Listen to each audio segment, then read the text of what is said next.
Hello, হ্যাঁ হ্যাঁ আসো। আমি এই যে তোমার বাস কলটা পার হইলাম, এই যে ডাবর থেকে ডাবর থেকে পার হয়েছে না, যে জগন্নাথের দিকে ঘুম ঘুমের আগে 120 টাকা টোল। না ওদিকে যাচ্ছি,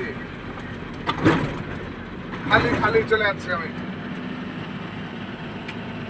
সুনামগঞ্জে ছিলাম, টিপ নাই। হ্যাঁ 5 দিন একদিন চলে যাচ্ছি।